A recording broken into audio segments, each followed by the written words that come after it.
I'm retired Battalion Chief Larry Cockman, Chairman of the Greensboro Fire Department History Book Committee. The American Fire Service is rich in tradition and culture. A firefighter's life is filled with many emotional highs and lows. Stories of major fires, national disasters, medical calls, firehouse living, and family life are often verbally shared from one generation to another. Many times these stories are lost forever when a firefighter passes away.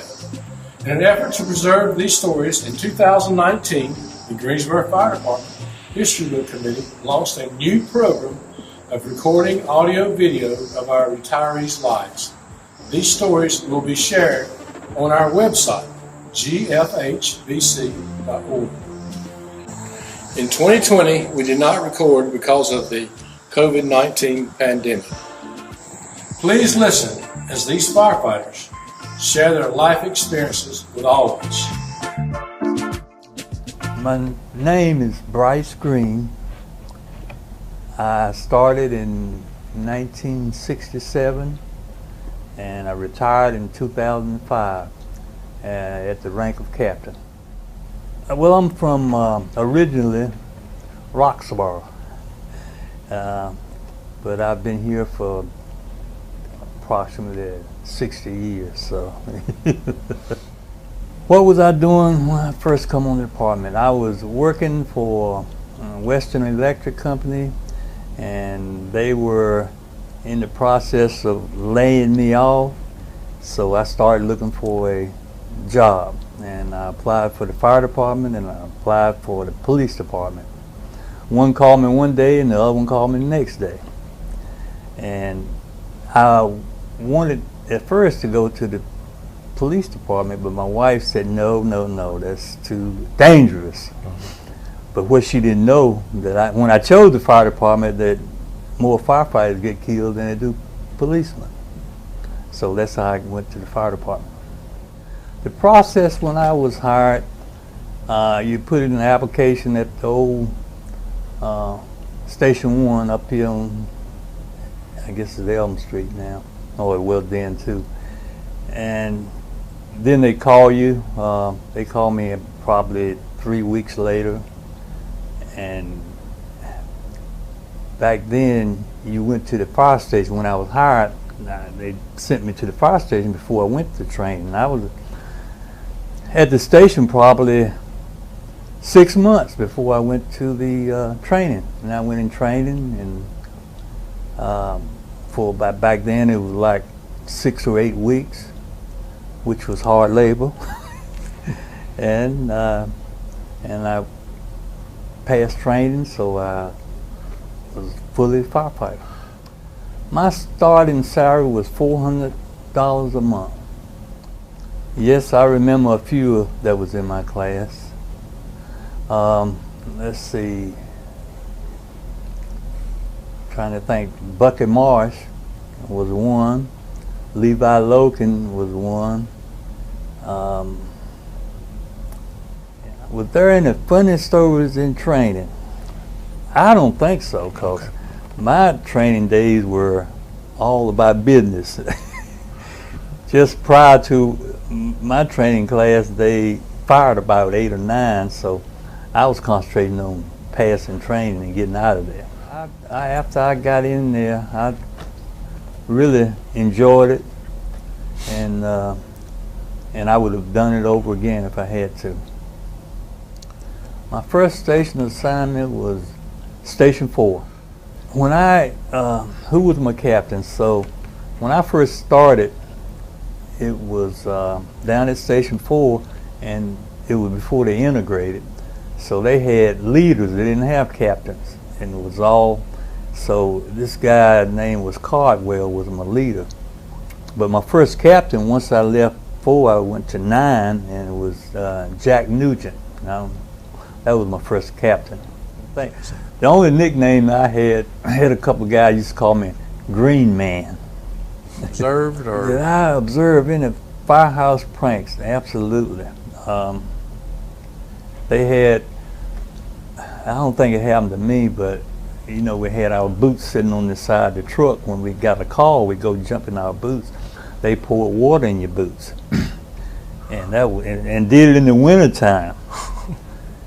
And then they would short sheet you, and if people don't know what that is, you know, you fold your sheets up and you get in there, you can't stretch your legs out, or you can get in the bed and be salt in there. Those are just a few that I can recall right off. I thought I was a pretty good cook. My specialty was salmon croquettes and rice and green peas. The guys loved it. And then on Saturdays, on hot dog day, I was good on hot dogs.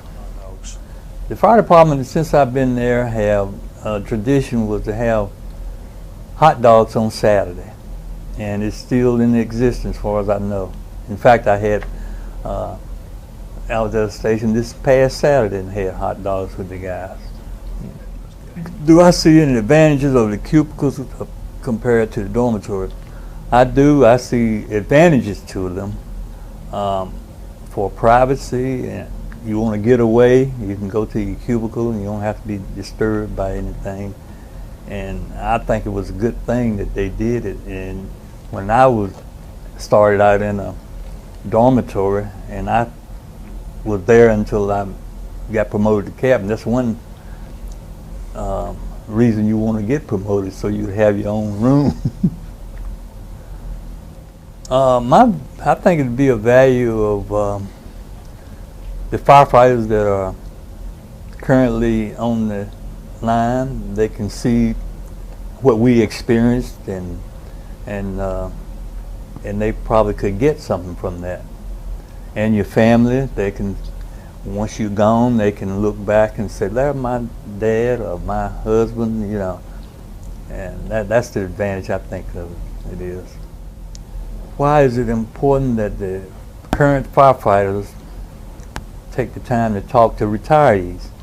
I think it's out of respect, and they could learn a lot from what happened in the past. It was my first call on the department. Back then they called it a smoke investigation. And it turned out to be some food on the stove that was burning. That was my first call. We pulled out a little smoke and that was it. Do I remember my first fire? It was a house fire, and I had, I think it was Captain Nugent. And we went on this, and the fire was in the kitchen, and it had progressed to the carport. And these electrical wires were just popping up and down, jumping up and down. And then I said to myself, what have I gotten myself into here? And my captain said, "Come on with me." And so we went on and knocked it out. Did we run medical call? Yes, we did. It wasn't like it is now, you know, where they automatically send you, because we had the squads back then, but they ran them, but I didn't run that many when we originally started. Do I see value in the fire department running medical calls? Yes, I do, because the fire department got more units than the EMS has, so I don't know the exact number, but I know we probably got 3 times as many stations they have stationed. And so we are 80% of the time, I would say, we are the first ones on the scene, and we can give them medical help until EMS get there. Okay, how long did I serve in different areas? I served 37 years, and I was initially on the line for 13 years, and then I went to fire prevention, where I did inspections and fire investigations, and that was a good learning experience. And after I was there approximately 7 years, I returned back to the line, and then I enjoyed the rest of my 37 years. I don't remember any that I was actually on. I remember being, when I was in the bureau, investigating one that with old Davis Street fire. I wasn't on it, but I was on it as an investigator. What was that like? It was challenging because we had to do a lot of, because it had burnt down the whole block almost, and I think we had a fatality in there, so we did a lot in that area. When I first come on, like I said earlier, you go to the station before you go in training, and they, people had been fired before I went through, so I was diehard to make sure I made it, and I got this. I went out at 9, and Captain, well, he wasn't a captain then, Randall Simpson. He was my driver, and he just took me under his wing, so to speak, and he had me ready for the training.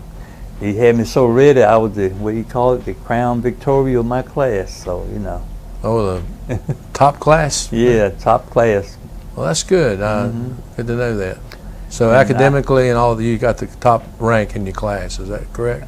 I was yes, I was the top in my class, and when I first started, we had to keep our dress uniforms all day long, white shirt, tie, all this around the station, and that was one change. And the other one, big change, was when we went from 72-hour shift to a 24-hour shift.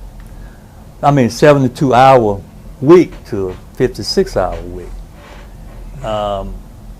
That was the two biggest ones that I can think of right off.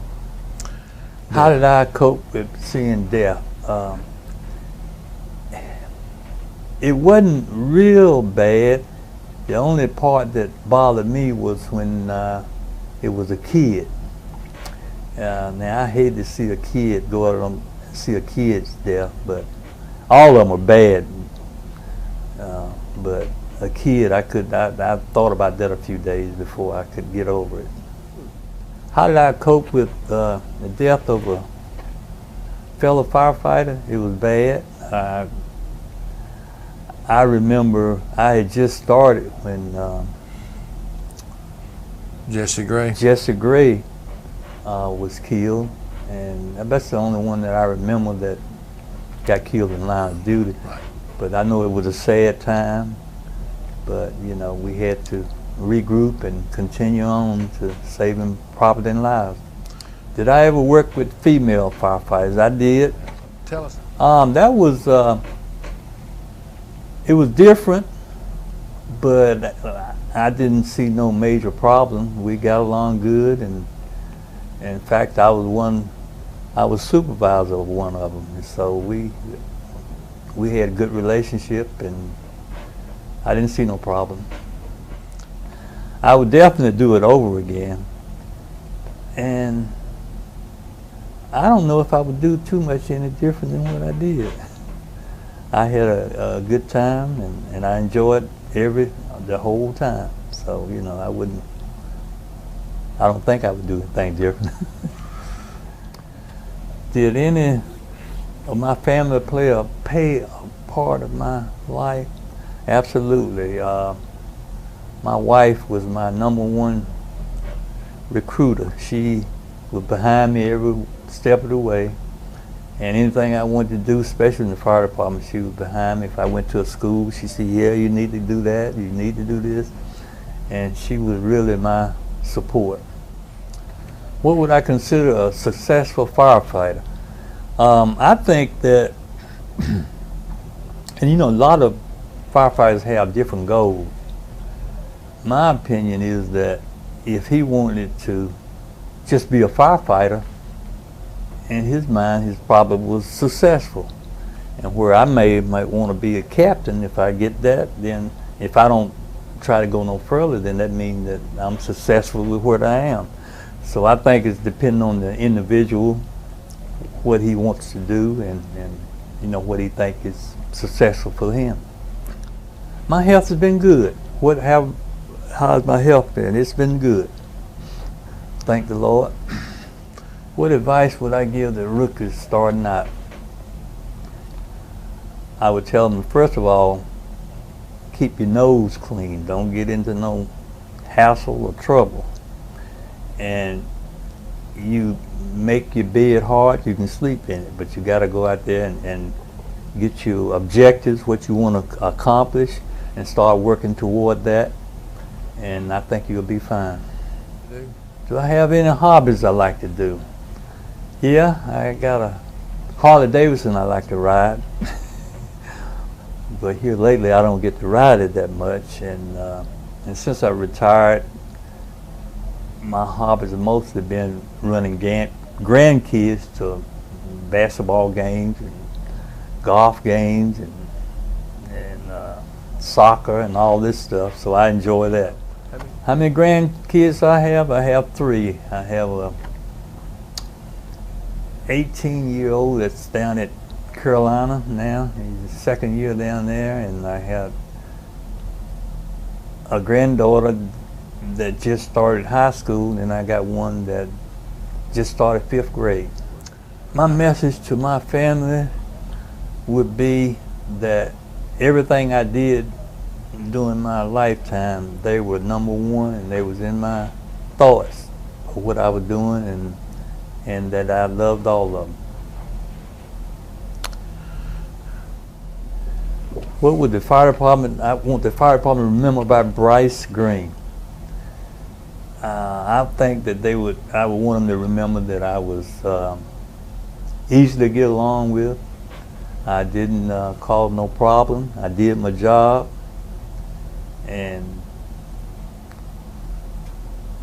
I was cordial. I think you asked, was there anything else I wanted to share? I think you asked me earlier about when I was, what caused me to want to come on the fire department or be on the fire department. I don't know if you asked that or not. But it's a couple of things.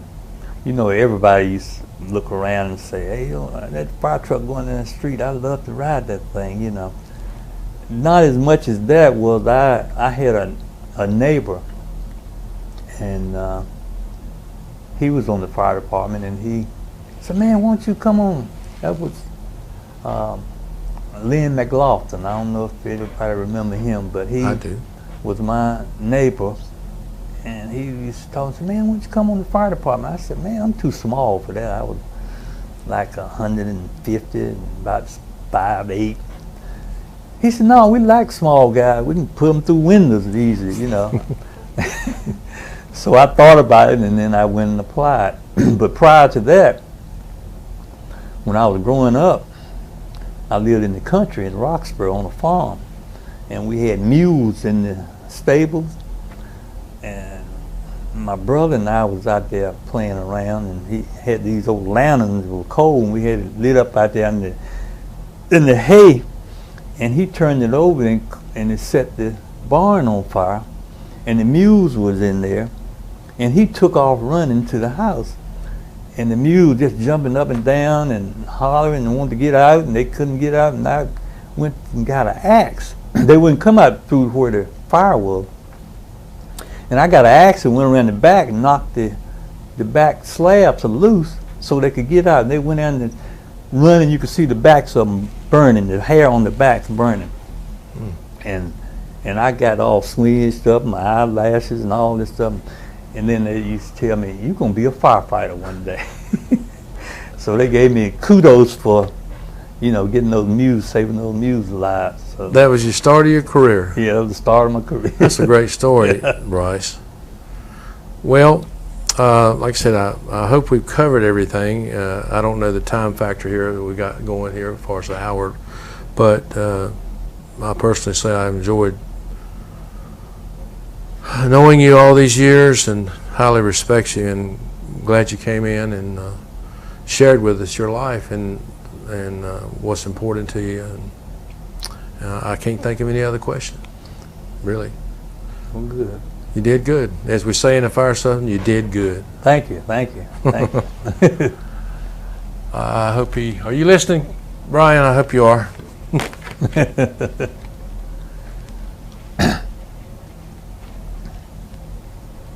I didn't do that bad.